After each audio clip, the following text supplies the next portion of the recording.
There we go. Hey, Lauren, how are you? I'm good. How are you? I'm doing well. It really is really great to see you. Yes, How have things likewise. been? I mean, we're jumping around a bit here, but how has life been since? You know what? Now let me just start from the beginning. Okay. If you could think back, because I know you finished FYFC months ago at this point.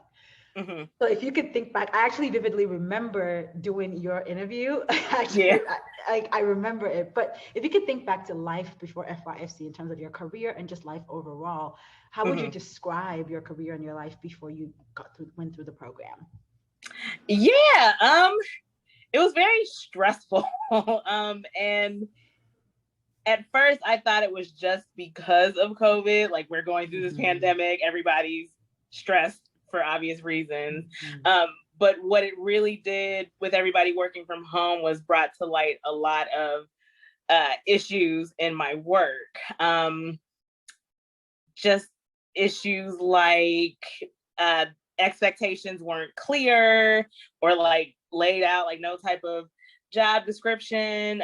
We had to do a lot of things that were outside of our role. And of course that happens with job. Like sometimes you do things that are outside the role, but it was like a consistent thing where it's like, okay, maybe this should be somebody else. Or if this is like, hey, a special project, like, can I get some type of recognition or anything like that?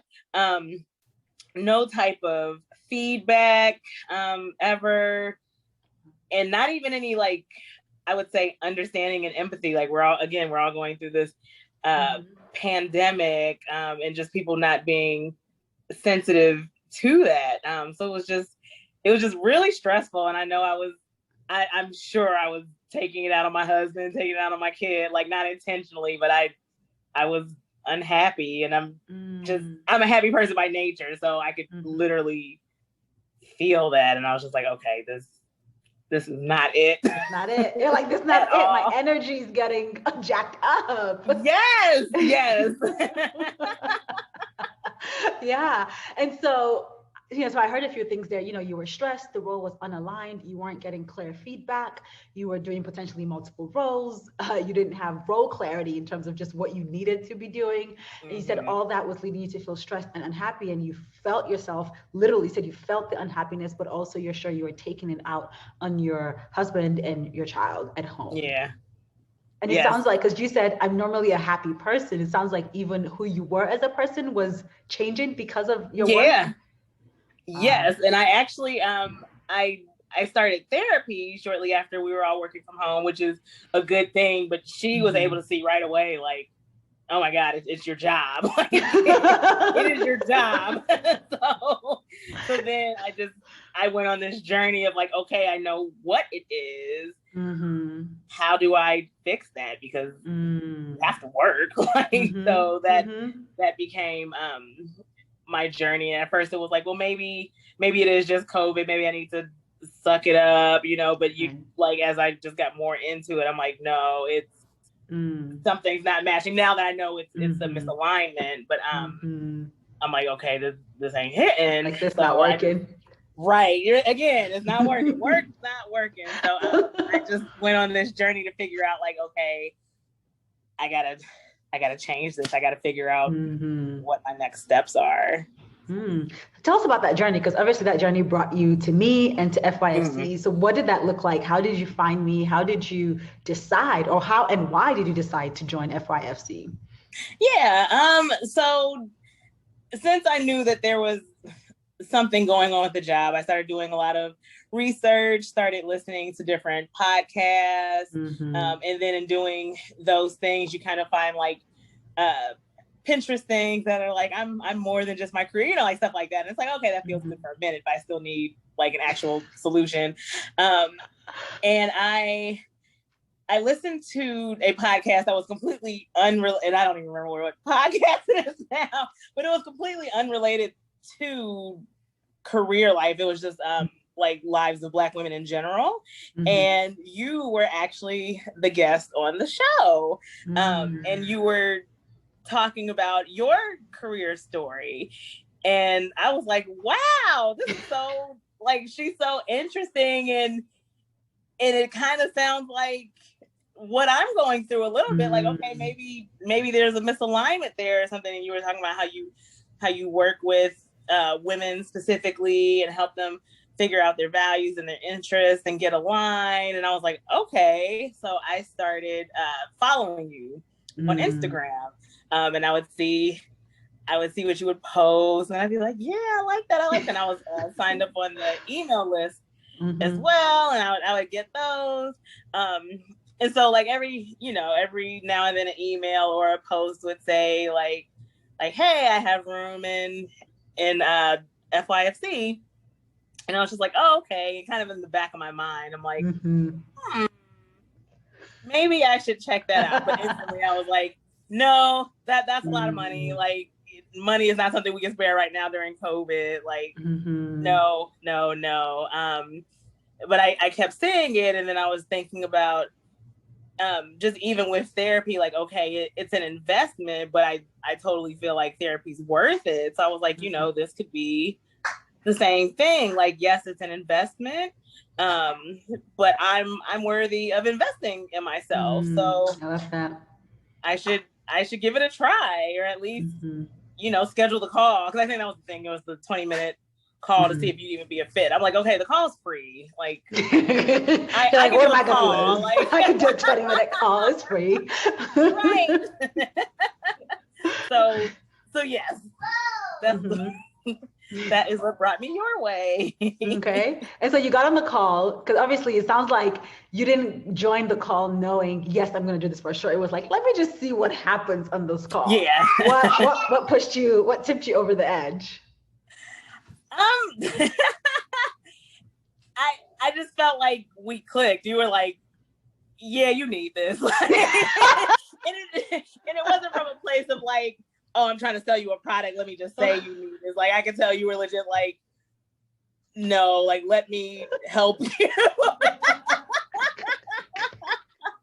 and so just in the talk, like, I would say what was going on, and you were like, okay, this is what I'm hearing. And I'm like, yes, that's exactly it. And you're like, I really think you could benefit from the program. And I'm like, yeah, I probably could. And then you were talking about like the different price points and everything. And I was just like, oh, okay, I'll think about it. And you were like, sometimes you can't just like think about stuff, because if you think, like, you won't do it. You just got to do it. And I'm like, you know what? She's right. Like, at this point, what do I have to lose? Like, I mean, like, okay, yeah, some money, but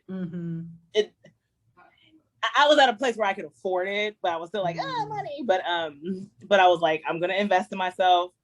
I'm gonna see what happens. Like, it's worth a try. It's absolutely worth a try.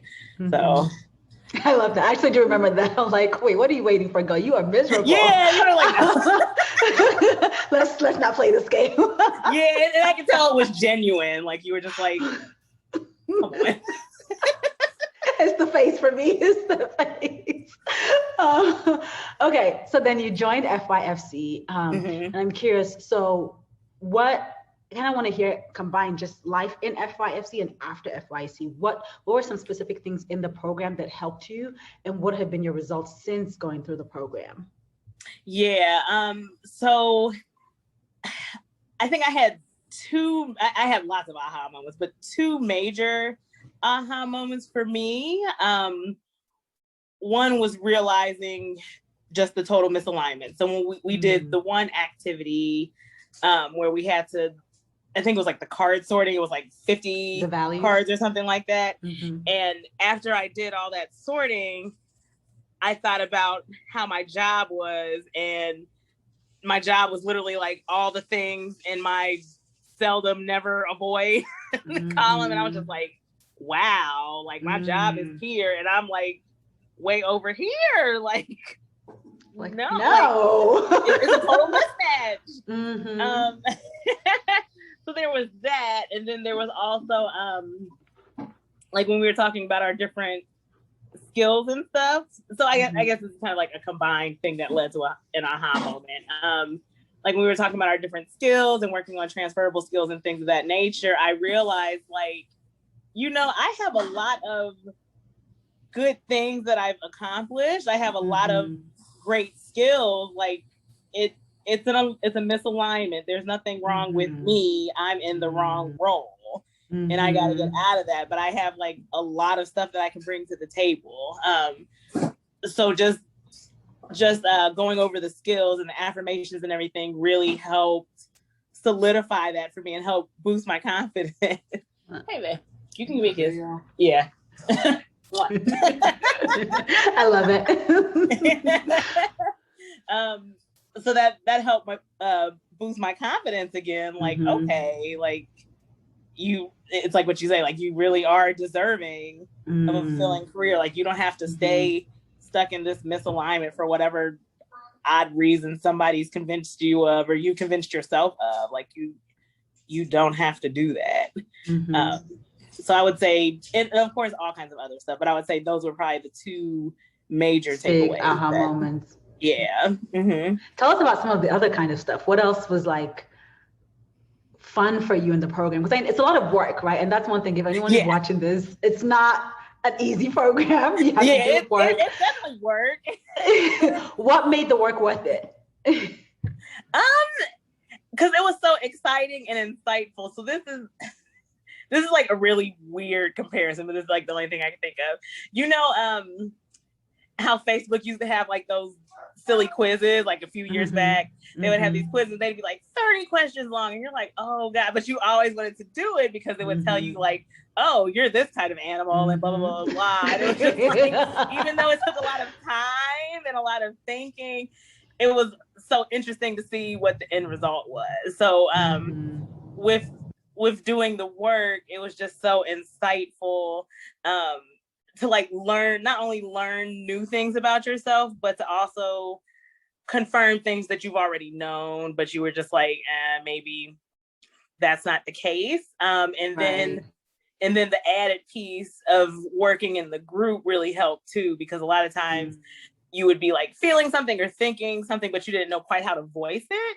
And then somebody else would say it and you're like, yes, that's it.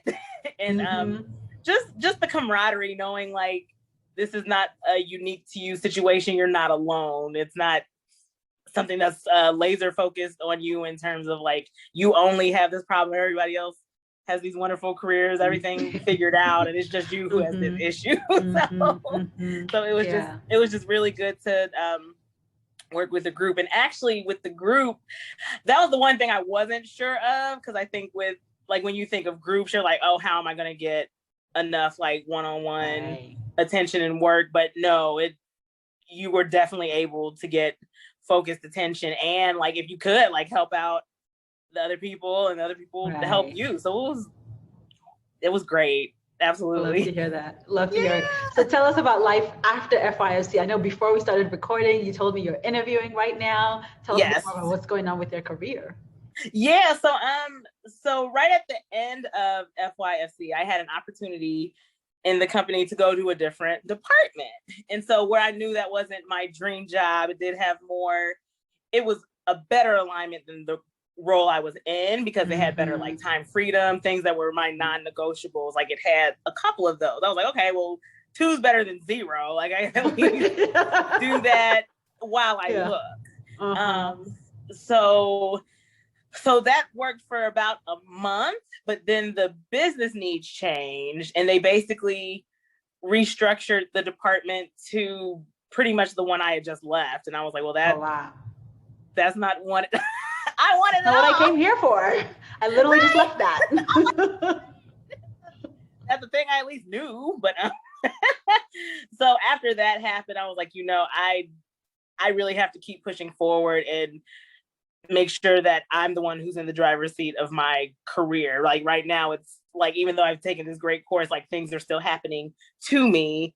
I need to make things happen. So I went over the LinkedIn stuff and started working on that. And I still want to tweak my LinkedIn profile some more, but it was much better than what I had. So started working on that, going through different job descriptions, and then realizing like, because at one point I did want to do customer success, but I think I kind of psyched myself out of it, because customer success at my current company is different than how it is at a lot of other places. So I was like, oh, maybe it's not for me. But like after reading different job descriptions, I'm like, no, like that's totally me. A lot of the stuff I even do right now.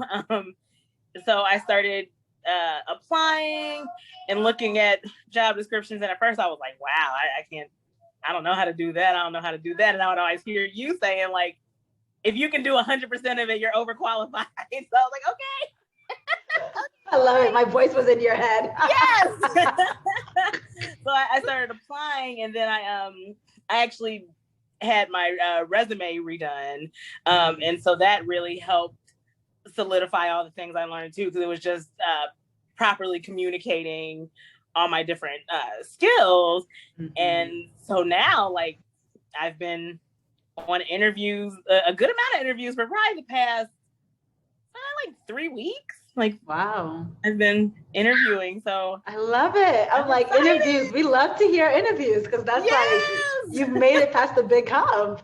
That's so as you think about these interviews you've been going on, how have you been able to at least evaluate if these are potential fulfilling roles? Like, how do you know that you might enjoy these roles? Yeah. So I definitely, there's a couple things I do. So I definitely circle back to the like general job descriptions that they say, and just kind of make sure that we are doing what they discuss.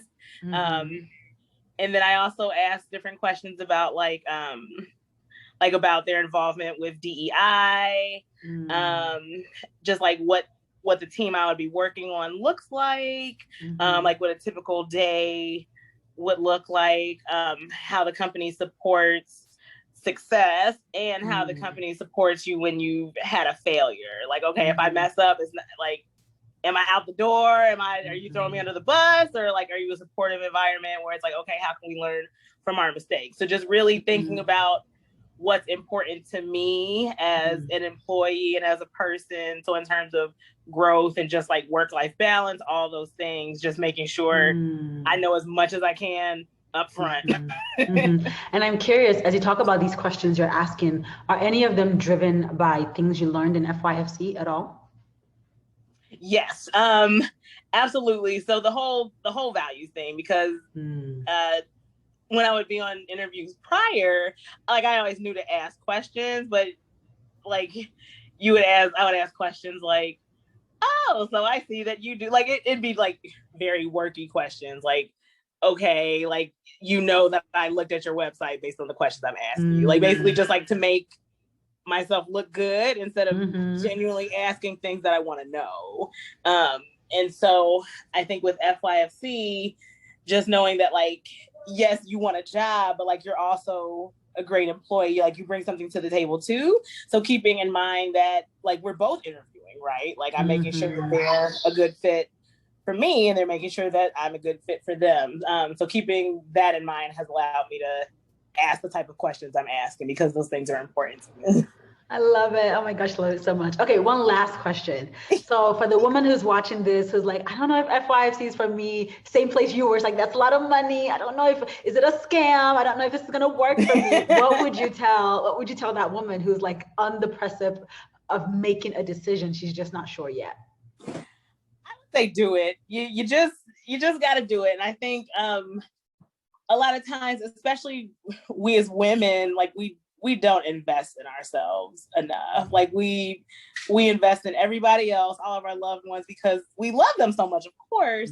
But we gotta love ourselves too. Like you just have to invest in yourself. Like if your career is something that you take seriously, for whatever that reason is, whether it be because you want to make a certain amount of money, or whether it be because you want to find a certain type of fulfillment, you want to learn new things, you want to advance to the C-suite, whatever it is, it's definitely worth the investment. And have an expert help you. Like one thing I've definitely learned, like have an expert help. Like no need in trying to figure it out and stumble through when you have an expert who has a process. Like, okay, this is what you need to do. Like for taking out the guesswork alone, it's worth it. So, but yeah, absolutely invest in yourself. Do it. Don't question it. Just thank me later. She said, thank me later. Yeah, awesome. You'll be so glad you did. I love it. Well, Lauren, it was so great catching up with you again. Thank you so much for your time and for sharing your insights and your wisdom with all the other women. I hope this is helpful for them. Have a good day. You too. Thank you so much. If you're tired of feeling stuck, unhappy, and unfulfilled in a career that feels like it's sucking the life out of you, but you're not sure how to make your transition or what you would do next, I invite you to apply to find your fulfilling career. FYFC is an exclusive, intimate group coaching program for the woman who is unhappy at work and ready to find a career that allows her to live on purpose and thrive in her zone of genius. If that sounds like you, visit findyourfulfillingcareer.com to submit your application today.